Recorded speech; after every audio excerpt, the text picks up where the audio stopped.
Welcome back to Bird's Eye View. When it comes to the Orioles, this weekly podcast is your official source for a lack of insight and for baseless opinion. Today is April 24th, 2025. This is episode 405. My name is Scott Magnus. And this is Jake English. And on this week's show, well, Jake, the Orioles really suck right now. You know, Scotty, you are correct. I would love to argue with you, but the Orioles suck. I mean, what if we just come back next week and hopefully it's better, and we'll go from there. Sounds good to me. Well, this has been fun. Much like Orioles baseball all week, it's been a good time. I've enjoyed myself, and we'll check in next week. Yeah, cool. Good night, Baltimore. Please be safe, be better. Hopefully there's some real baseball that occurs in the upcoming week. And please, let's go O's. Adieu, adieu. I mean, what an abysmal train wreck of a week. Just no joy in Mudville.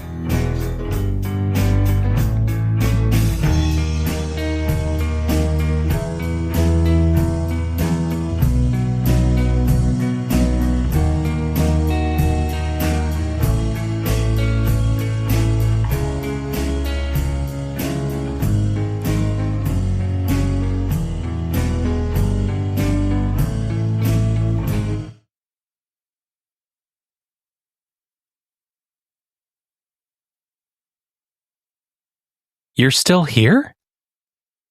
It's over. The season is over. And we'll do that right after we lubricate the show. It's time for the drink of the week. Scotty, what is your drink of the week? I've got a lovely concoction of 47 Monkey Gin and some Sprite in there, so I didn't have tonic. But it's perfectly fine. It's a lovely juniper bouquet in my mouth, so... I don't know that I've had the 47 Monkey. It's good. Yeah, it's nice little florally note standpoint. So give it a shot. Okay, will do. I am drinking a Tropicana citrus IPA from the good folks at Heavy Seas, an old favorite. Yeah. And if you'd like to see what we are drinking on an hour-by-hour, pitch-by-pitch basis, come find us on Untapped. I'm at Jake E4025. I'm at MAGN 8606. And with that, let's go to the ever-frequented medical wing. Time for your checkup, time for your checkup. I'm gonna check your ears, check your eyes, find out how much you've grown. Time for your checkup. Just gonna listen to your heartbeat, fix you up, ready to go. Time for your checkup. It's okay if you giggle. This will only tickle a little. Time for your checkup, time for your checkup. All right, let's kick it off in the medical wing where we got news on Grayson Rodriguez.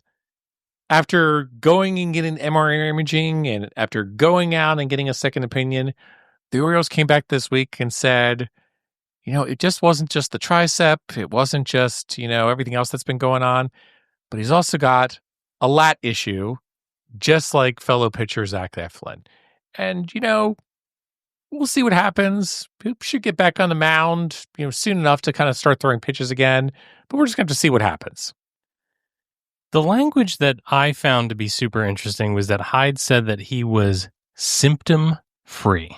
Yeah, okay. Symptom-free. What kind of when symptoms you can't feel are we anything, talking yeah. about? When you have no feeling up there, you're symptom-free on that basis, I guess. It is very difficult for me to envision a world in which this is going to be all okay and no big deal. How? The whole situation is somewhat ludicrous. But how in essence do you come out and say he's symptom free, but then you had to go out and get a second opinion from a doctor? If you're symptom free, where does the image not just come back from the doctor and be like, well, it looks like it's recovering pretty well, and if he's symptom free, give it a little bit more time and we'll see what happens. I don't know. I don't want to be conspiracy theory, but until I see Grayson Rodriguez pitching in a rehab assignment, and I'm not talking bullpens, as we've seen with bullpens, they mean nothing. Until I see him in a rehab assignment, this is all smoke. This is a smoke show. Do you think this was an attempt at, wow, everything sucks right now, let's see if we can feed a little good juju into the news cycle? No, because I don't think anyone believes it. Yeah. I mean, you can try to do that, but you have to have something to kind of lead people to believe or obfuscate. But this is like, I don't know. Well, we'll see. Maybe it's good news. Maybe Grayson will be back in July. Um, I just don't believe it. Like, I just can't. I just can't. Everything else is coming up Millhouse, so I'm sure this will go fine too. Yeah. Zach Eflin, who is also dealing with a lat strain, was eligible to come off the IL as of yesterday. But that's not happening. He's throwing. He is approaching side sessions. We don't know if he's going to need to go and do rehab starts. I'm assuming he's going to do rehab starts. He has to. Because like if he's been out he'll be out for by that point for like 4 weeks. Like he's going to have to do a rehab start. Mm-hmm. So, yeah. So I think we talked about this, with him going out. It's like, oh, he'll be out for, the 15 days and then hopefully he'll be back. Nope. Womp, womp, womp, womp. Nope. So yeah, Zach Eflin, doesn't look like he's coming back until maybe mid-May, maybe late May. Like, okay. So now you've been you'll be with at least 6 weeks without your 2 top pitchers. And more than likely, you're going to be 2 months on that basis. So not great. We are in such desperate times here. And it's desperate that Trevor Rogers has vaulted back into the medical wing after I basically said he's dead. We're never talking back to him about him again. We're going to talk a little bit later about this, but the Baltimoreans just recorded their nickname episode. And I think for the collection of players in the medical wing, mm-hmm. I would like to start referring to them as the Sultans of Swing, not because of the bats, but because their presence in the medical wing has left us in such dire straits. It's sad. And again, Trevor Rogers has been dealing with right knee subluxation. He made his first injury rehab start for the Chesapeake Bay Sox. I'm sorry, who? The Chesapeake Bay Sox? Doesn't ring a bell. The Chesapeake Oyster Catchers? No. The Chesapeake Georgia O'Keeffes? Got it. Yeah. So yeah, he went out there, pitched. He was at 91 to 92. That's what he was at last year. When he was really good in 2022, he was pitching at 94. So we'll see if he has any additional velocity. Otherwise, be ready for Trevor Rogers 2024. Spoiler alert. And then, Orioles baseball in general has been a pain in the neck. But Tyler O'Neill is also still dealing with pains in his neck. He's been dealing with it since the beginning of the season, according to Brandon Hyde. He is out of lineup once again this evening, dealing with all his ouchies. Yikes. And then, of course, on the long-term medical wing, you still have Colton Cowser, Albert Suarez, Andrew Kittredge, who, honestly has said, like, he thinks he's going to be back sooner rather than later. So, like, sure, cool, fine, great. Whatever. Kyle Bradish is getting ready to throw, it looks like. It's got to build himself back up. And Tyler Wells is, in that same situation of, like, maybe he's back. So, yeah, I mean, if this team can last until July, we're going to need a lot of people back. Mm-hmm. Mm-hmm. So, yeah, that's what's going on in the medical wing. Fun times.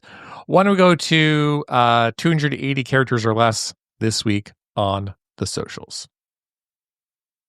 All right, Scotty, I'm going to start with our first skeet, if you will. This is from Andy Costa, who, of course, is over at AF Costa. New Mid-Atlantic Sports Network is debuting Masson Plus today, a direct-to-consumer streaming model to allow fans who cut the cable cord to watch games. No blackouts. All Orioles and Nationals games now available via streaming. Scotty, let's talk about it. Okay. Masson Plus. Yeah. This makes no sense to me. Okay. Have we been clamoring for a direct streaming service? Yes. Yes. Do you expect Masson to exist next year? Probably not. Why in the world are they doing this now? Is it the last gasp to try to get a few subscribers before they they fold? I've got a guess on this standpoint, Right. and I don't know if this is true or not. So I think the Orioles were there was only 3 teams, and with the Nationals and the Orioles both through it, there might be only 1 team left after doing this. I'm wondering if this is like a ploy where Major League Baseball went to all the teams and said, "You must figure out how to do this because we are bidding out the rights right now after losing the ESPN contract, and apparently MLB TV is up for bid right now." I think this is an effort to basically showcase of like, hey, make this happen. We want to see how many people will subscribe on a regional basis so that we can, in essence, float MLB TV, Set the rate. and set the rate. So I think you're right that in a typical Orioles regime, I think this would have been like, we'll figure it out eventually. I think this was something that MLB maybe even threw engineers at and said, we want this to happen because we want the numbers to further bolster our case for the entire market. And one of the interesting things is that we've asked ourselves, what is the right price point, right? What would I pay per month, per season, whatever, to watch the Orioles? And apparently, the answer is $9,000. What's a decimal between friends? But can you imagine? Can you imagine going to your bank account? We'll get to that in just a second. Oh, no. We'll get to that in just a second. Oopsies. How does that happen? So $19.99 per month or $89.99 for the season. If you're lucky. If you're lucky. So Jake, are you putting your money down on Masson Plus? Yeah. Am I doing it now? No. It'll be interesting because I jumped to Fubo. Yep. To Fubo. It'll be interesting because we used cable during March Madness. Sure. I'll have to look at and see, is there anything else that's really worth keeping the cable for? The answer is probably not. Yeah. So yeah, I expect that next season, if Masson still exists next season, I will whatever the Orioles rights holder streaming direct to consumer streaming services next season, I will definitely use. This is how much of a lemming I am. The announcement comes out. I immediately go to my app and I'm like, is this real? I see it's real. Immediately, I call up my cable provider. I say, I'm canceling. They ask me, why are you canceling? And I said, I'm finally being offered something that I've been looking forward for years, and you can no longer offer me anything else. You have no control. You have no power here. So I literally canceled within probably the first 2 hours of the Masson Plus announcement coming out. I unhooked all my TV boxes immediately, and I said to myself, there's a few things that worry me, and it's not, we'll call it even like you're mentioning standpoint. I said to myself, okay, come the fall, is this going to be an issue for me to watch football? Sure. And then number 2, which is much more of a concern for me in the near term, which is the Orioles play on Fox Sports several games, just like with the Apple TV situation. If I do not have cable, how do I get Fox Sports? Or do I just say for the Fox Sports game, for the 5 or 6 that they do, I'm just not going to, in essence, watch them and just listen to the radio? Now, it does say no blackouts, all Orioles and Nationals games. Yeah, there's zero chance that they're going to play the Fox Sports thing. Zero. There's like zero chance on this basis. So that's my only concern. We're going to see what happens, but I did it immediately. I mean, I was paying, I think it was like $90 for TV. So I'm going to still keep my internet, but I was paying $90 for TV. So even dropping that from $90 to $20, it's a huge savings. Sure. It's a huge savings. So, and look, I know the Masson app has been garbage. It's been the case. I've installed it on my Roku devices that I have throughout my house. I haven't had a single issue. The only minor inconvenience, and I think you've probably experienced the same thing with Fubo, is it's got that delay of like 30 seconds. So I've got to get used to that delay piece and not look at my phone from an MLB at bat situation. But past that, I really haven't noticed a difference. Well, I'll tell you, I'm so used to the delay from the satellite radio Correct. that my streaming video being behind, not a problem. I just need to train myself a little bit. Be like, don't be constantly engaging your phone.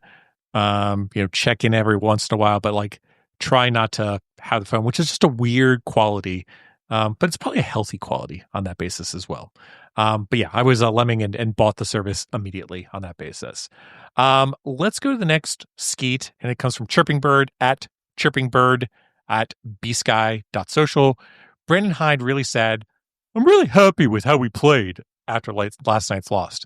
What in the actual heck? This isn't the Little League big dog. Give me a break. I'm all about trying to find the positives, and last night there were some, but you don't walk away from that game happy. Don't disagree. He's not incorrect. And we're going to get to talk about Brandon Hyde at a later point, but I certainly walked away from that game angry. I was obviously mad with C.B. Buckner, but C.B. Buckner was not the only reason that team lost last night.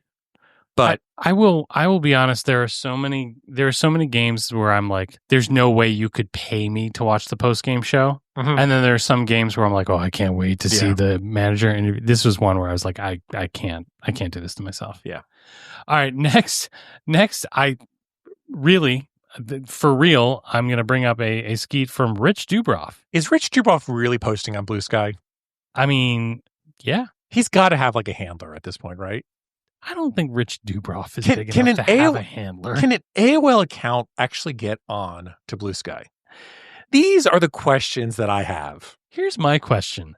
How irresponsible can you be with headlines? He's apparently taken over for he's taken over at BaltimoreBaseball.com. Yes. Here's the headline. You ready? Who should Orioles fans be mad at? And then it's a link to his ball bag. His ball bag, huh? Who should Orioles fans be mad at? Sir, that is dangerous. That is dangerous talk. People are ready to grab their pitchforks and torches. That is the kind of clickbait article that I would expect it on 1997 AOL.com. Who should Orioles be mad at? And lastly, Scott, let me just take us to our next skeet here. Yep. This is from Josh, who skeets at JJ Lin J. JJ? Yeah. We'll see. Orioles had more runs scored than relievers used. And frankly, I think these are the new metrics that we should be measuring 2025 Orioles games by. I like it. I like it a lot. Well, with that, let's go ahead, take a quick break, and let's go around the bases in truly terrible Orioles baseball.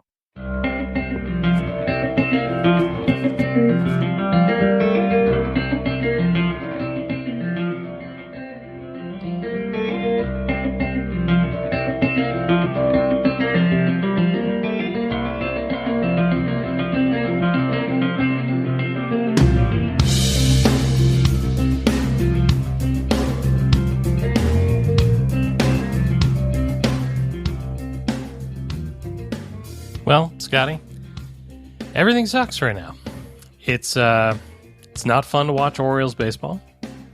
It is not fun to listen to Orioles baseball. It is not fun to attend Orioles baseball. I would venture to guess it's not fun to play Orioles baseball right now. And, it's kind of hard to watch with what's gone on over the past couple of weeks and frankly the whole season and look at it and say there's really any hope in sight. But on the other hand, we were here 2 weeks ago, and I would say that there isn't much significantly different than it was 2 weeks ago. And this is the same team that we were saying, man, this is awful, but we won't really be in trouble until June. And so I guess my question is... We asked on that show, though, we said, at what point, though, do you start saying this is like 2018? I mean, do you still feel like they're not in trouble until June? I'm willing to still give it some room, is the best way to describe it, because yes, the Orioles are 5 games out of first place, 5 games under 500. And I look back even to last year, the Astros started off absolutely abysmal. Sure. Even the Mets were at 22 and 23. So I've said this before, like I'm really kind of hoping and pulling. I was really hoping for 500 baseball in April. We're not going to get that. It's as simple as that. But I'm hoping that, by June, the Orioles can be probably where they're at right now, 3 games under 500, and that, come in those last 3 or 4 months, they can put on a 560 to 600 winning percentage, and they can be in the upper 80s at this point, and sneak into a wild card, and get hot at the right time. And again, we talked about this last year. The Orioles got ice cold for the entire second half of the season last year, and they limped into the playoffs. And what happened? They got their brains beat in on that basis. So we'll see. But it's, I think, the more troubling standpoint outside of the call it the small sample size is, like, as we discussed, there isn't anything to really hang your hat on right now. There's just like, wow, it's encouraging. The pitching has been absolutely abysmal. You're at 5.61 runs per game per season. If you throw out the 24-2 game, you were at 4.77. And even the offense has been absolutely abysmal for the entire season at 4.39 runs per games per season.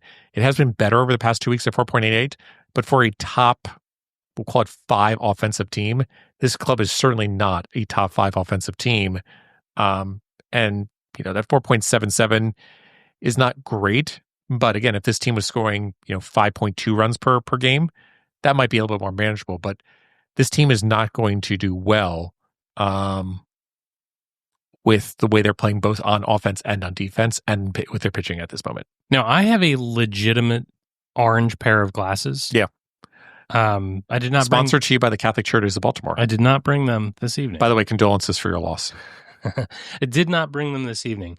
What I will say is that I don't want to be accused of saying, everything's fine. Everything is not fine. Yeah. It is not fun to watch Orioles baseball right now. It is not fun to be an Orioles fan. And in the moment, like when you zoom in, it's awful. Mm-hmm. And I'm going to be doing a lot of whining and moaning about it. When you zoom out, I think I still feel like we should only have the torches and pitchforks out for the game and not for the season yet. I was surprised last week that we landed on, give it that long before you really start to freak out. But I did think about it, that later that week, and I was like, that's probably right. And maybe this does get to the point where we're 10, 15 games under 500, and then you look at it and you're like, well, okay, there's nothing. It's sunk at this point, yeah. But I mean, I don't know what the magic number is for me to say like, oh, it's sunk. But I also think that I'm not gonna waste my emotional capital on like the doom and gloom of that prospect. We're doing that in other facets of our life. Yeah. I think my capacity for despair has been exhausted. Yeah, and I think that's the frustration of it all. Like, you went through the second half of last season, you got bumped out of the playoffs, and you're saying, okay, new season, let's wipe the slate clean, let's start anew, and let's kick off a new routine. And this team looks exactly the same as it did in September of last year. Okay, so you and I have said, like, it's a different team. It's a different team. It's a different team. Throw that stuff out, but the vibes are the same. Let me tell you the thing that I found most frustrating over the last week or so of baseball. During one of the Nats games that they lost, no, I can't narrow it down. During one of the Nats games, there was a runner on second who scored on a base hit, and nobody covered second. Yep. And that runner advanced to second because nobody was there, and then that runner eventually scored. Yep. Now, that run did not matter. That run did not matter whatsoever, but we were going to lose regardless. But my roommate from college, Josh, the rabid Washington sports fan, he was texting me in a very gentle way. Sure. I think he could tell that, Baltimore fans are really going through it. And I was expressing my frustration. And I said, God, that run just scored because nobody covered second base. And it's not like it used to be. The two guys that didn't cover that base were named Gunnar Henderson and Jackson Holliday. Yeah. Right? Star players. Yep. good players. Yep. And so I get the fact that losing sucks, and I get the fact that people get into funks. Some people were kind of salty. I didn't see the play, and so I don't know how I would have felt if I had seen it. But Gunner not running out a ground ball or whatever. Those are the signs that you look at and you say, "Ooh, there could be trouble on the way." Yeah. The pitching gets shelled. Okay, fine. It's the fundamentals you can control. Yes. That are unnerving to me. I've been thinking the play that you talked about, and missing cutoff men is another thing we've seen a lot recently, and we saw that last year too. But there is one moment that I remember going to baseball games many times when I was an adult, also as a kid, but as an adult and sitting with my dad and watching a baseball game, and he used to get on the Orioles during the dark ages pretty ferociously about, you learn that in Little League. You've got to play better than Little Leaguers. And that's the same thing. Like, if you saw somebody in a Little League, a rec program, a travel program, in essence, not take a cutoff man, not cover a base, the first thing a coach would do is pull them aside and say, these are fundamentals. If you can't operate fundamentals, we're going to have an issue. I've heard what you said, and I'm beginning to think that maybe the problem is on us. That's possible. I think we are at fault as fans, Scott. Are you showing up to the ballpark with orange slices for after the game? I am not. I am showing up in orange, and we did show up in orange, but no, I'm not showing up with orange slices. I have not brought a single juice box for after the game. Yeah. Maybe this is on us. It may be. But in all honesty, going into second base, maybe they don't deserve orange slices. That Sunday appearance against the Reds, dropping 24 runs on the Orioles during Easter, I mean, we've seen this before in the 30-3 situation, but that is something that you don't expect to see for a team with this amount of talent on it. So I think you asked during the game on the socials, is this worse than 30-3? And because of the expectation, I think most of it was like, absolutely yes. So like, I guess, what did we see in that game? I mean, we got to see not just one, but two position players pitch. Listen, full disclosure, position player pitching will never not be entertaining to me. Those two appearances were literally the best part of the game. Yeah. The highlight for me. Yeah. I told my son when that game was going on, and I said, hey, Jorge Mateo is going to pitch.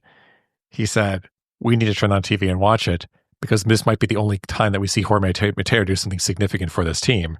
And I'm like, this is a 12-year-old saying this, and he might not be wrong. I mean, wasn't Gary Sanchez the best pitcher that threw that day? I think so. I think he might have been the most effective arm we had.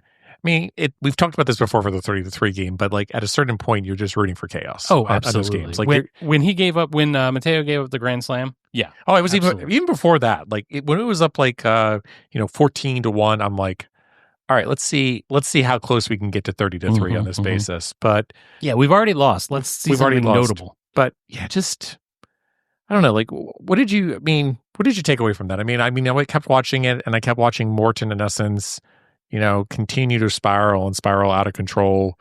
I mean, are we going to see something like this again? Maybe not this Saturday when Charlie Morton pitches again, but like, what is the likelihood that we potentially could see that in the near future if Charlie Morton continues to pitch? Well, I mean, the troubling thing is that it's not just Charlie Morton, and we're going to talk about that on another base, but like, for me, at the time that it happened, I had to stop myself because I had started thinking, well, here it is. This is the rock bottom. And I had to stop and be like, you fool, you sweet summer child, you're going to look back at this and be like, have you learned nothing from the past year in the country that we live in? This was just the beginning of the worst part about the 24-2 is that, like, look, it's one loss. Yeah. It screws up the stats. It's, the next day it means nothing. Yeah. Your bullpen arm ERA gets destroyed from being number 1 in the league to, I think it was like 18 afterwards or something like that. But the thing about it is that it is getting to the point where the Orioles are two things that we were used to seeing during the dark ages. And the first is a punching bag, right? Nationally. And the second is that the Orioles are becoming a team that other teams are circling on their schedule. Yeah. If you are a major league pitcher, facing the Orioles is good for what ails you. Yeah, no doubt about it. I mean, you've got to be looking ahead to this weekend and being like, all right, I get to play against Brandon Young, Charlie Morton. Like, absolutely. Like, the Detroit Tigers must be like salivating at that opportunity. But yeah, like I said, it was an absolute drubbing. I was glad to see the Orioles come back and offer everyone that attended that game an additional discount to a future game. Did they really? Mm-hmm. Because they were so embarrassing? Yeah. I think they offer like a 20% discount. I did not know that. I mean, that's pretty good self-awareness. Yeah. But it was also a long game. I mean, when you give up 24 runs, you're there for a while. Yeah. I mean, like I said, I guess if you're going on Easter, you're just like, I don't want to see my family, so I'm just going to stay at the ballpark. I mean, yeah, that's nuts. It's interesting. I wonder how much juice this game will have. And what I mean by that is, like, when I say Mother's Day Massacre, you know exactly the game I'm talking about. Yeah. But if we talk about 30-3, clearly everybody knows what that is. Mm-hmm. How notable is this going to be later? I would argue not very. I think it's going to depend on the rest of the season. You're saying if this is like the beginning of the end? Yeah, if this is like the beginning of the end for the season, I think that there's going to be repercussions and people will point back to this moment and be like, that is why certain people are not on this club anymore.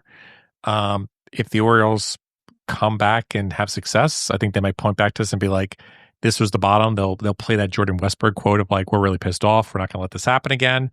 And yes, they did.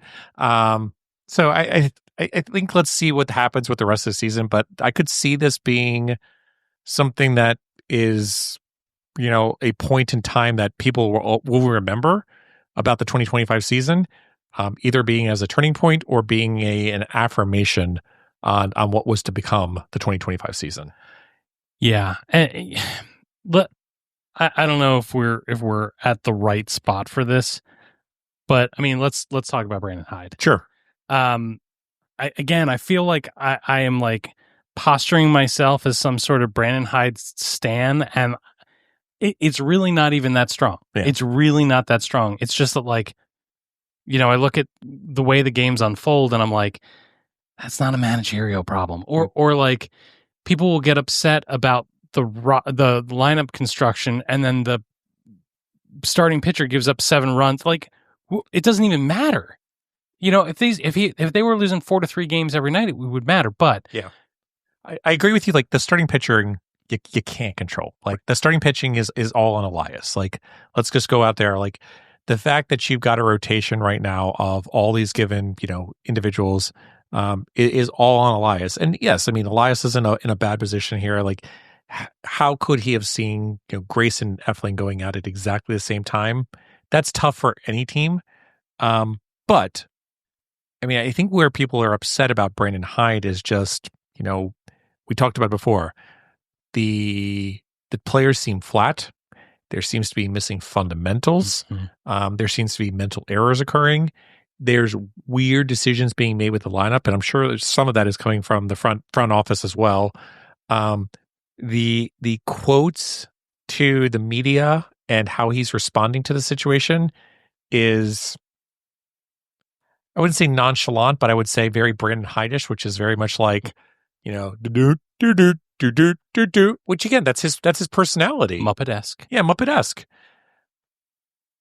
The question is, and it comes back down to, is like, is this the individual that is going to be a leader and lead the team out of it? Or is this just a guy that in essence is just, a caretaker is the best way to describe it. And I think people are asking that question saying, is this really the guy that's going to lead us to a World Series? And I mean, everything that I've seen, at the end of last year and now going into this year, I think he's a nice guy. I think he's doing a lot of what he's been told to do by Mike Elias. But at a certain point, like, you can look at the expressions on the guys' faces in the dugout and be like, there is no leadership here. There is no aspects of like someone being pulled aside and having a conversation. I mean, just think of it this way. Showalter had a ton of issues. Like, let's just call it out. Showalter had a ton of issues. But think about all the times where like a player would talk about Showalter and Adam Jones talking about a Showalter pulling him aside, and Nick Markakis discussing that. Even Machado talked about that as well. Like, when's the last time you really heard Gunnar Henderson say, like, Hyde pulled me to the side and we were talking about this situation? When have you heard like a Jordan Westberg talk about that? It's been more of the boys looking after the boys than Brandon Hyde really mentoring. Yeah, I would argue though that like we don't know. We don't know, but you would think on that basis that some context clues would come out on this basis. Sure. What I will say is that Brandon Hyde managed the club very well through 5 years of just abject losing. Of course. Absolutely. So, if nothing else, he knows how to manage a bad team. He does. He knows how to get a draft pick. Yeah. It is unclear as to whether or not he knows how to get the team to the World Series. Correct. But here's my question to you. Mm-hmm. How do you feel about a 427 win record? Not great. How do you feel about a 333 winning record? Not great. Okay. 427 is Sam Perlazzo's managerial record in 200, 300 games. Yeah. Juan Samuel, Uh-huh. 333 over, 50 games or whatever. Yeah. If Brandon Hyde gets fired, Uh-huh. the Orioles are back to square one. Yeah. And I just wonder, is there any value in parting with the manager and hoping you'll get anything other than 427 out of the caretaker? I mean, I think, though, like, if you go back and look at, like, a Sam Perlazzo and stuff like that, the talent level on those teams was well below the talent level of this team. You're absolutely right. Like, I think we all know a manager, in the grand scheme of things, does not matter that much. If that was the case and managers were able to shift a team from being a 78-win team to an 89-win team, managers would be paid monster bucks. And that's just not the case. Like, they can do a few things here and there, but there has to be repercussions and there has to be scapegoats on this basis. And it's a terrible thing to say, but like, eventually you have to kind of just say, like, at what point in what activity generates someone to be fired? Like, and I look at it as saying, like, your expectations coming into this year were to get to the playoffs and play extremely competitive baseball on this basis. You are currently 5 games under 500. If it lasts much longer and the team, in essence, is not responding to you in these next 2 weeks to really show that they are able to rebound, balance themselves out, then if you were a people manager in a corporate business, what would happen? You'd be fired. It may not be your entire responsibility, but you'd be fired. Yeah, but you're also not managing $1 million assets who can't be fired because they're $1 million Listen, assets. I am a $1 million asset at my company, but that's a whole nother matter. But you're right. We also talk about, like, don't tell people how to fan. And so, like, I want to be careful about the fact that I need to acknowledge that. But the fact that we would feel better if something happened shouldn't factor into the team's decision. No, I mean, the fan opinions should not lead to it. It should just be a question of, does this make sense? Does the team need a reset on this basis to kind of move forward in a new direction? If the clubhouse as a whole is just like, no, we're going to rally behind Brandon Hyde and we're going to show everybody that that's the case, then yeah, you don't make a move.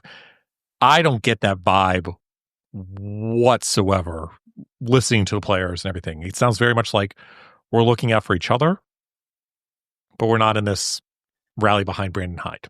I will also say that, like, if the team were to say, hey, this is our new guy. Yeah. This is our new guy, and we're going to, this is the next manager of the Baltimore Orioles. fine. Yeah. I'm fine. I just, like, while everything sucks, I know that people desperately want to feel like something is happening. Sure. And I don't want that to be mistaken for appropriate personnel decisions. Oh, no, it's the standpoint of, like, it's you taking a gunshot wound and basically saying, hey, go give me an ace Band-Aid. I'm going to put it over the wound and everything's going to be fine afterwards. No, you're still going to get, you got a gunshot wound and you're going to get infected on that basis. So there is still things that have to be done. But I'm going to just say it, and I hate to say it, but again, something has to change with this team. You can't change the pitching situation. The pitching situation is what it is. You came to the season as it is, but you have to change something, and you got to change the vibes. And I just don't see Brandon Hyde changing the vibes. Hear me out here. What if we moved the wall? Again? Yeah, mid-season. That's a possibility. It's a possibility. All right, let's head over to, I don't know what base we're on here. We're at third base. Third base? Okay. I want to talk about the pitch. No, there is no pitching. I want to talk about the throwing. Yeah, there we go. What is going on with Dean Kramer? Lack of command. I think the biggest thing is, like, you saw him at various points when he was doing his last start, where Sanchez was behind the plate. I'm pretty sure about this. He would set up inside, and then he would come right back into the middle of the plate. So, like, it's all about command and hitting glove. And Kramer was not able to hit glove whatsoever. So, do I think Dean can do it? Yes, we saw it in the previous start. He did a really nice job. But when he's not able to have that command, and he's floating meatballs and letting balls across the plate, you saw how many extra base hits occurred. So the command has to be there, and Dean has not really had significant command or feel of his pitches for most of the season so far. So I think he's going to get it. I'll be candid with it. Like, I do have faith in Dean. I think he's going to have games like we just saw, where it's going to be like, ooh, that's bad. But I think we're also going to see games just like we saw before in the previous one, which was like, hey, that's pretty decent Dean. I think Dean Kramer is a classic 4-5. Mm-hmm. I think if he can, command his pitches, I think he's a nice pitcher. He would never be a playoff pitcher for me, but I've got no issues with Dean Kramer, and what I've seen so far from Dean Kramer is someone trying to find his pitch command, but he's the Dean Kramer that I've seen for years at this point. And we've talked about this a little bit, but, like, everything is going wrong at the same time, Correct. Which is crazy. If Dean Kramer was bad, but everybody else was okay, then this would kind of just be like, like Dean's your fourth or fifth. Like, it's okay to have one of your starters not doing well. And also you let him work it out over X starts, right? And you're like, you know what? He'll figure it out. It'll be fine. Yeah. It's magnified when you're watching him try to figure it out on the fifth day in a row of ineffective pitching. So, I mean, this comes back to the pitching rotation, and Corbin Burns obviously was amazing last year, but the one thing that Corbin Burns did a great job of last year was he was a stopper. Mm-hmm. And when you got in these, we'll call it losing streaks, where Corbin Burns is going to go out there and give you a game to basically be that stopper. And to date, we really haven't seen that up until maybe last night, where Tomoyuki Shigano pitched an absolutely beautiful game, going 7 innings for 3 runs. And the game started off absolutely horrible with those 2 home runs. And I'm like, oh my God, are we really doing this again tonight? 24-2, here we come. And it was a super weird game. Like, it was a super weird game of, like, he had 1 strikeout, no walks, 5 hits. 19 of 21 he put down at some point. Yeah. So, like, very invisible-ish is the best way to describe it, but, like, really cool. Like, if you're watching him how he's doing his sequencing, looking at how he's hitting glove, like, it was a fun game to watch. It wasn't dominating, but it was a fun game to watch. And I think, like, that's the kind of thing that we should be expecting from Shigano, of, like, it's never going to be like, wow, but you're going to watch it and be like, all right, that's not terrible. And I think that's exactly what we should expect. Like, that's someone that looks like a 3 or 4 to me, and it's not great, but that'll work. Like, going 7 innings and 3 runs, that should work in most instances. It looks great compared to everything else.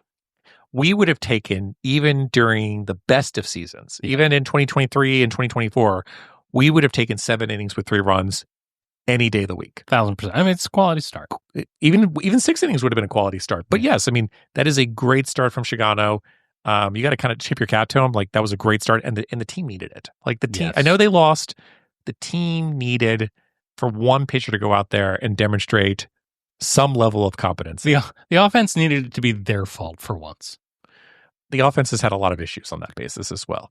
I mean, going back to what you said about Dean Kramer, I think Cade Povich is probably in the same ballpark. I agree. Like, I think Povich is the same standpoint. Like, I think Povich and Kramer are like twins, is the best way to put it. Like, it's a command standpoint. And even when Povich came up last year, he kept nibbling and having that command issue.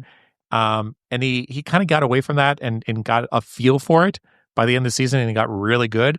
I think Povich and Kramer are on that same basis. I think Povich has a higher ceiling at this point. But I think Povich is probably a 4 or 5 again, like on that basis. I think he's Dean Kramer left-handed is the best way to put it. And I've been cautiously avoiding it, but Charlie Motrin. I mean, I don't even know what to say. Like, they're going to throw him back out there on Saturday, it sounds like. Like, I don't get it. Like, I don't get it whatsoever. Like, at what point do you cut your losses? Look, he's a nice enough guy, and it's painful to watch, not just because of the outcomes, but because he seems to be a nice guy, and he clearly wants it to be better. He seems like a super nice guy. He's had a great career, but like that one quote that he had, he's just like, well, he's like, I don't know when it's going to get better. It might be next start. It may be 20 or 30 starts from now. Like, that should immediately set off red flags again of that mental standpoint that we're talking about of like, this guy's not here.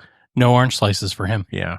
So, I mean, I don't get it. Like, Gibson looks like he's ready. Like, he pitched 78 pitches at Aberdeen. Like, he could come out on Saturday. He's lined up. He was pitching on Sunday just with with Morton. So he should be ready for Saturday. He's got an opt-out, I think, coming up May 1st, so next Thursday. So, I mean, if this is Charlie Morton's start on Saturday, you would think that this may be his last start before the opt-out.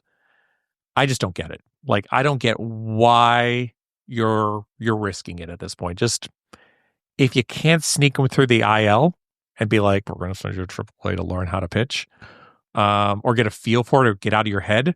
Like, maybe his lat is bothering him. Yeah.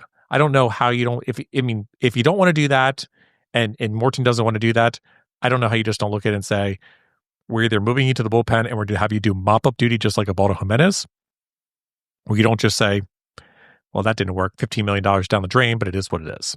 Jeez. Was it 15 or 10? It was 15. Okay, that's what I thought. Yeah. Yeah, I mean, and again, like, it is incredible. I mean, what would you do? Would you release Morton? I would release Morton. Like, I would just say, this was a mistake. If Gibson is ready, yes. Yeah. I would. Yeah. Until he's ready, I just we feel really like, don't have any other options. I agree. If Gibson's not ready, then there's no other option. But I feel like Gibson's ready. Like, if he threw 78 pitches, that's good enough for me on that basis.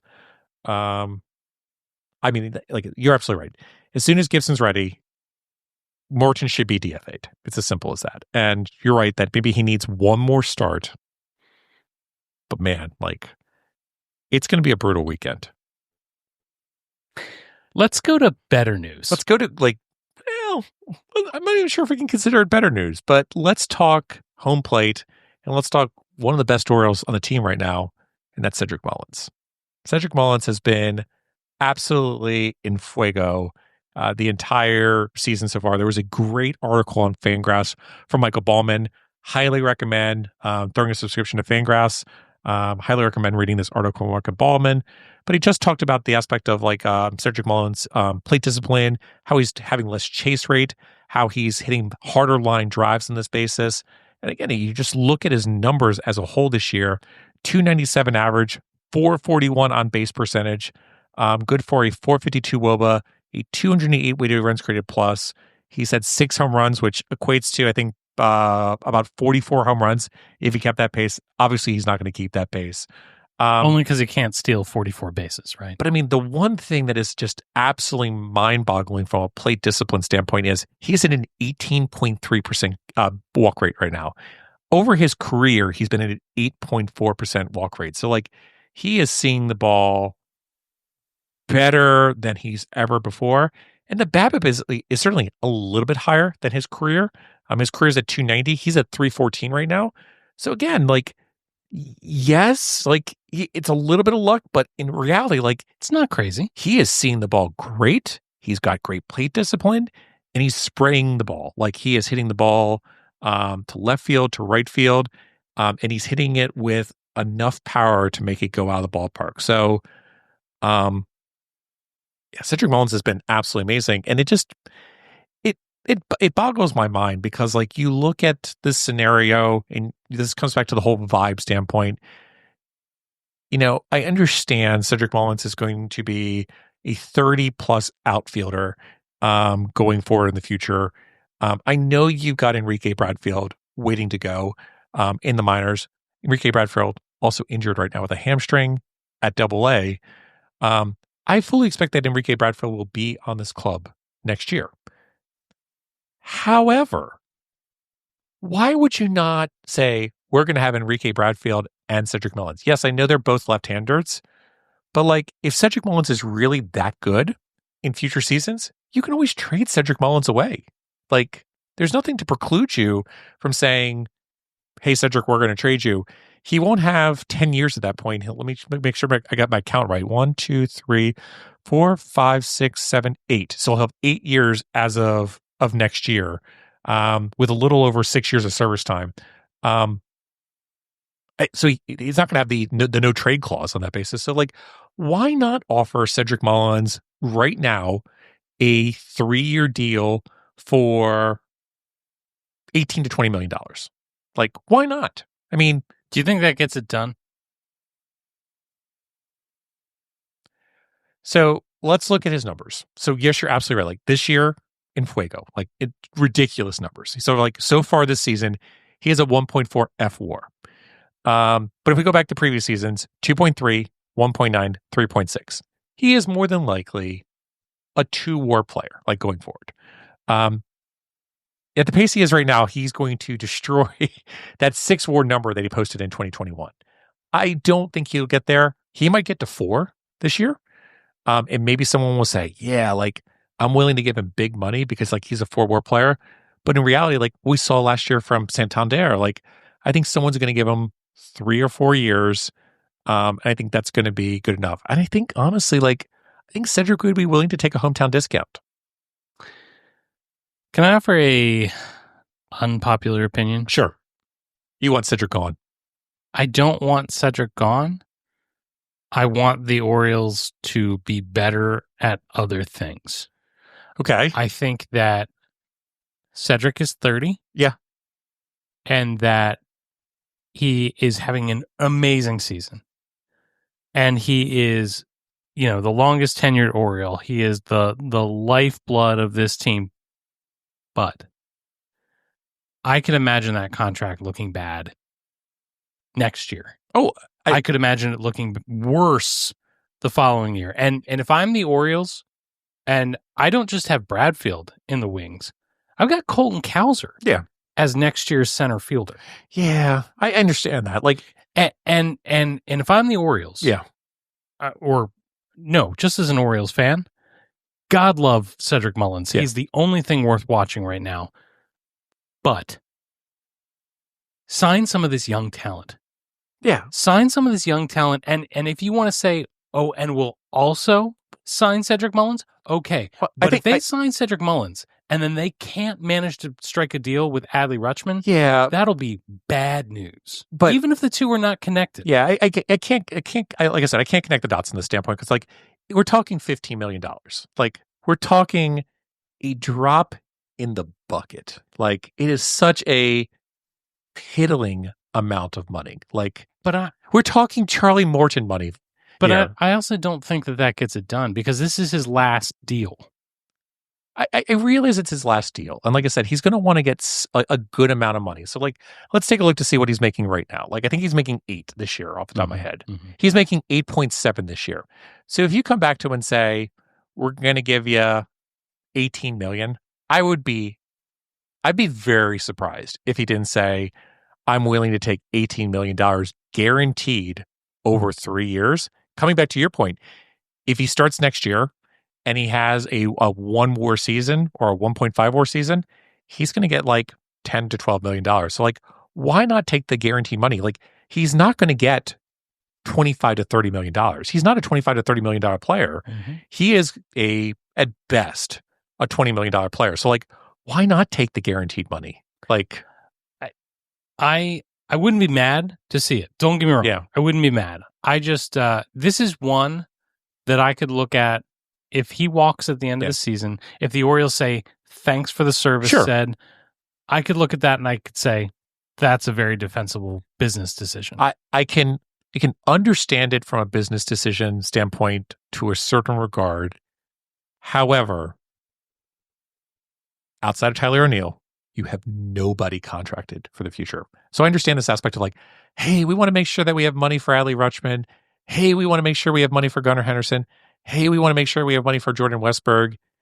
You have to spend some money on the folks that, form up these 2 WAR players. We talked about this in 2018. Yeah. Like, we talked about the standpoint of like, you need superstars, but you need 2 WAR players. I think Cedric Mullins for the next 3 or 4 years is easily going to be a 2 WAR player. And again, even having a backup center fielder that can post a 2 WAR standpoint in case a Colton Cowser gets hurt or an Enrique Bradfield gets hurt is extremely valuable. And again, coming back to the current roster, Cedric Mullins does a really nice thing on the bases too in terms of stealing bases. Wouldn't you rather have Cedric Mullins on the bench to basically put in as a pinch runner rather than keeping a bench spot open for Jorge Mateo to be like, that's our pinch runner? A late inning defensive replacement to be like, hey, Tyler O'Neill, we're going to pull you out and we're going to put you in there. Like, this just screams like it makes a ton of sense. Is it a slight overpay? Maybe. Are you going to lose money? Maybe. But man, it's like, it's such an insurance blanket. And we talked about this at the very beginning of the season. We said, specifically for the pitching, did the Orioles do enough to put them in a place in a position that if things go wrong, are they in good shape? And right now we're talking about Cedric Mullins and be like, well, I think we can thread the needle with all these guys that are in AAA in order to make it work. Why take the risk for $15 million? Like, no, I hear you. And like, sound argument, right? Sound argument. But I think the other side of it is I think, like I said, if this was the Angelos regime, I'd be completely on board with you. But like in this era that this year we spent $170 million, $15 to $18 million for Cedric Mullins, it doesn't even make me blink an eye at this point. Sure. Like, but at the same time, we're in a new world. New world here. We also watched fan favorite Anthony Santander leave. Sure. Right? Yeah. And the Orioles chose, again, active choice, to let him go. Yep. For all of the pain that would cause, for all the PR hit that would cause, and they brought in Tyler O'Neill. Now, whether or not that was the right move or not, we'll know at the end of the season. Right. And it's not guaranteed that we're going to get anything more than a season out of O'Neill, and that is, again, another calculated risk. Right. But looking at it, you can look at it and say, that is a not trade, not like baseball trade, but that is a trade off. Yeah. I understand.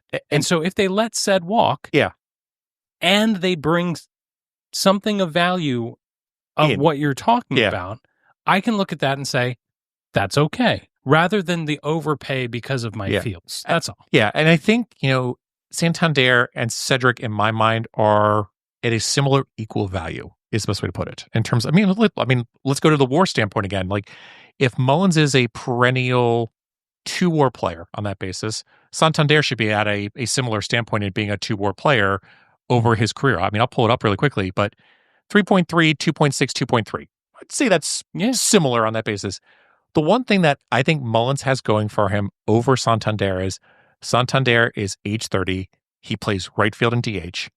That's it. Mm-hmm. Mullins can play all 3 outfield positions. He's a base stealing threat, and he has a decent offensive performance. So, like, if I look at the two together and I say, how can I use Cedric Mullins more as that kind of Swiss Army knife and also off the bench?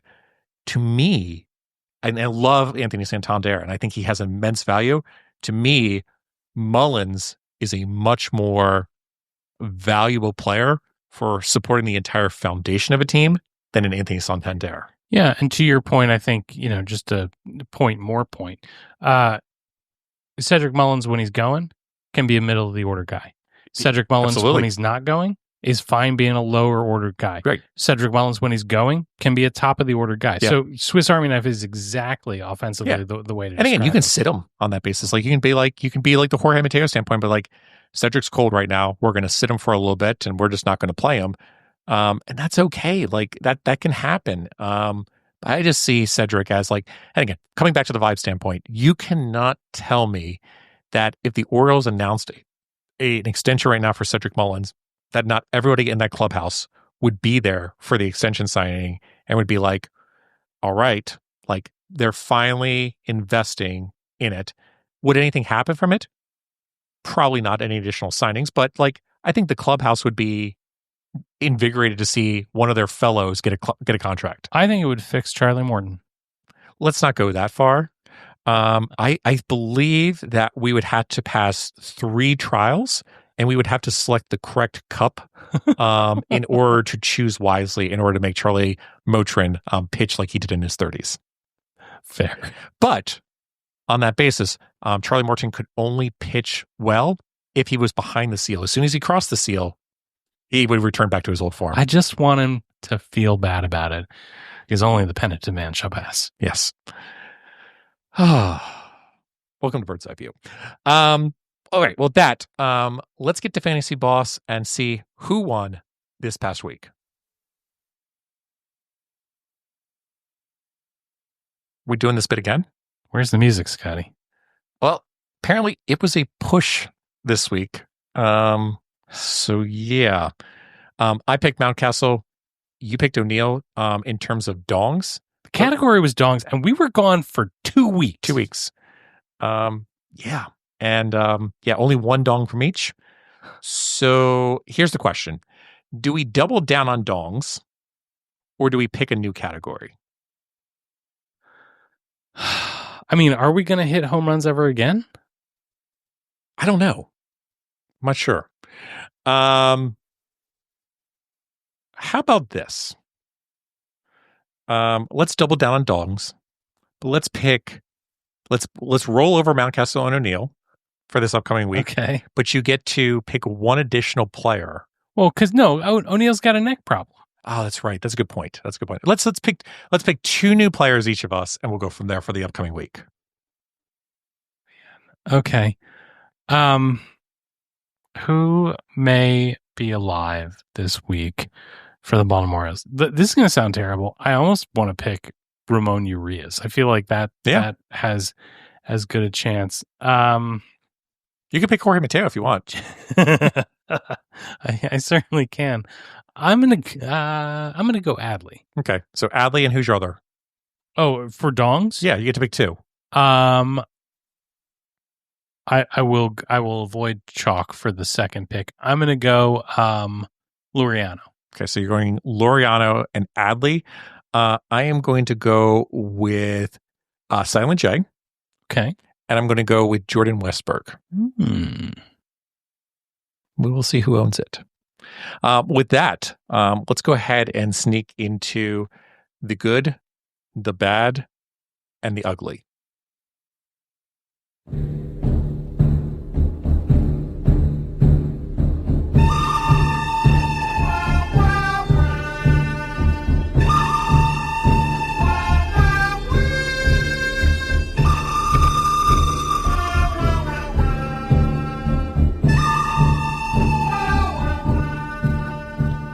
That's right. It's time again for the good, the bad, and the ugly. Scotty, I'm going to go ahead and I'm going to get us started. And this week, my ugly is going to go to none other than Jordan Westberg. Jordan Westberg had a weighted runs created plus of 18, an average of 111, a WOBA of 188, and he struck out at a 24.3% clip while walking only 2.7. This is as a regular in 37 plate appearances in the last 2 weeks since we got together. Jordan Westberg needs to figure it out. In the meantime, he is ugly. I see what we're doing here. I'm going to do good, though, this week. My good's going to go to a pair. It's going to go to Heston Kjerstad and Ramon Laureano. Yes, a weird pair. But Heston, over the past 7 days, has a 333 average, 467 on base percentage, and a 272 weighted runs created plus. Bet you didn't realize that. That does sound good. And Laureano, which is why I'm going to pair him with it, has done equally as well with a 333 average, a 1,000 slugging, and a 288 weighted runs created plus. And again, I'm going to pair those two together because Laureano came in and hit 2 home runs this week after going in for Heston Kjerstad last Saturday after Heston Kjerstad came out of the game. So Fair. They both get my good for the week. Again, I was surprised to see Kjerstad's numbers, but he's been doing really well lately on that basis of hitting the ball for power. So yeah, he gets my good for the week with Ramon Laureano. All right, my ugly is going to go to none other than Charlie Morton. We don't have to belabor the point. He's just not getting it done, and it's really unpleasant to watch. It's really unpleasant to watch in the context of the fact that it was inaction in the offseason that makes this so significant. It's just ugly. It's just not fun to watch. Yeah, my bad is going to go to the release of Scott Blewett.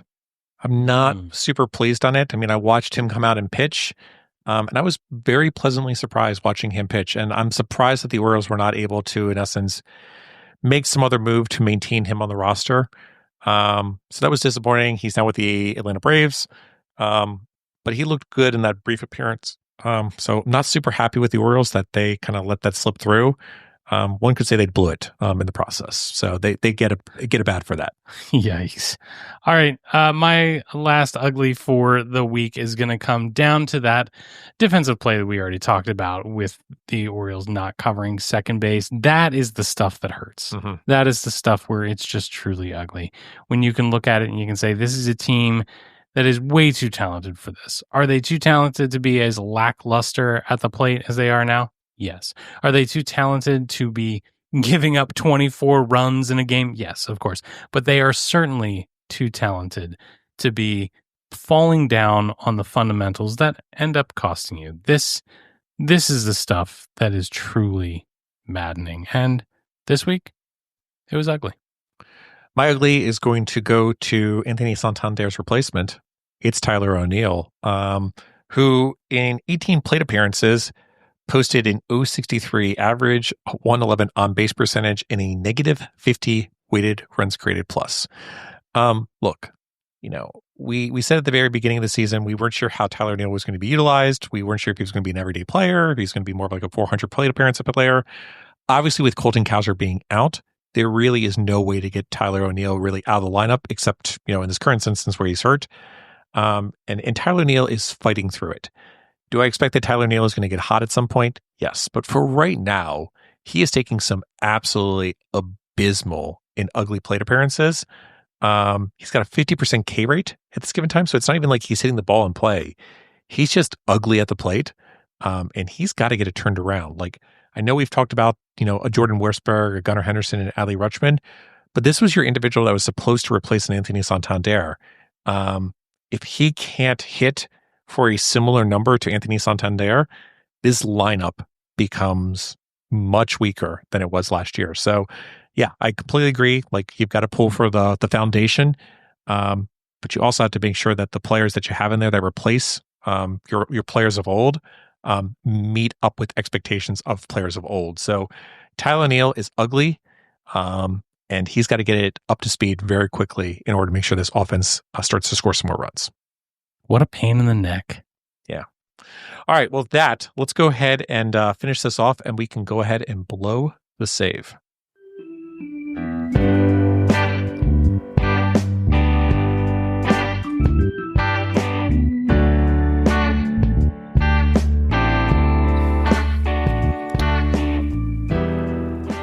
Jake, sometimes there is fun in Birdland. We went to a game, 2 weeks ago or 3 weeks ago? First game, all in orange. got to see a lovely win come from behind. And it was a fun time. The last Saturday game, Tyler Green is on the mound, and I take my family. We go sit in the bird bath. And it was a lovely game. We got to see 5 home runs. We got to see the Orioles win 9-5 on that basis. And I just want to say, like, it is such a great experience sitting in the bird bath, going to Camden Yards. My entire family had a great time. We used the Birdland Value menu that is located right behind the left field, seats on that basis. So I got my $4 hot dogs. My kids had a great time with it. They had their $7 plus lemonades afterwards, which was not so cheap. But what a great experience. And like I said, for those that have not experienced the bird bath, highly recommend it. It has now been extended, so it's not just in the tiny little section right next to the bullpen. It extends down further. And again, also my son and my daughter got to go down, being 12 and under, and got to experience the whole, porch area for 12 and under, try to catch balls. They had a great time. And I just came away again, very impressed with the Orioles organization in terms of what they're doing with the Birdland bath, what they're doing with the catch zone in terms of the fans. My kids came away really enjoying that game and very much looking forward to going back to the baseball game. So it was a great game overall. But more importantly, it was a good atmosphere where they said, leaving it, Dad, that was really fun. Can we do stuff like that more? So, tip of the cap. I know the on-field product over as a whole has been really poor as of lately. But when this team actually is playing well, it's a great stadium to go to. It's a great experience. And it's much better, even when bad baseball is being played, it's still better to be able to see baseball on the screen rather than be in the doldrums of winter and have no baseball going on. So enjoy it. Even if it's bad baseball, find something that you love and enjoy it. And that is our show. Remember, you can find this and our entire catalog of indispensable episodes at birdseyeviewbaltimore.com. Bird's Eye View is available for download wherever it is you get your podcasts. Subscribe to the show on Apple Podcast, YouTube Music, Spotify, and many others. Please remember to rate and review the show. We appreciate the feedback and it encourages other people to listen for the first time. Come and get social with us. You can email us at contact@birdseyeviewbaltimore.com. You can find us all over social media. We're on Instagram, Facebook, Threads, Snapchat, and, for the time being, we've got a TikTok account. But we are settling in very nicely, thank you very much, over at Orioles Blue Sky at Bird's Eye View, BAL. And with that, for real this time. For reals. Birdland and beyond, I'll bid you all a fond adieu. Good night, Baltimore. Be safe out there. And let's go O's. This is for real, right? We're not coming back. Is any of this for real? It'd be nice if the current Orioles season wasn't for real.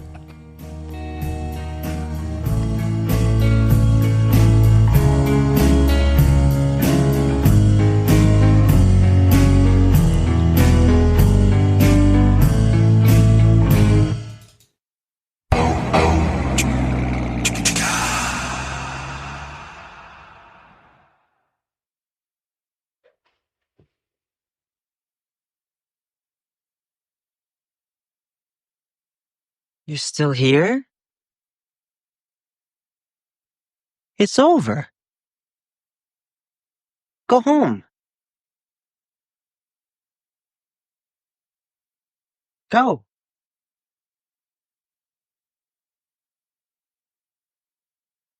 Free audio post-production.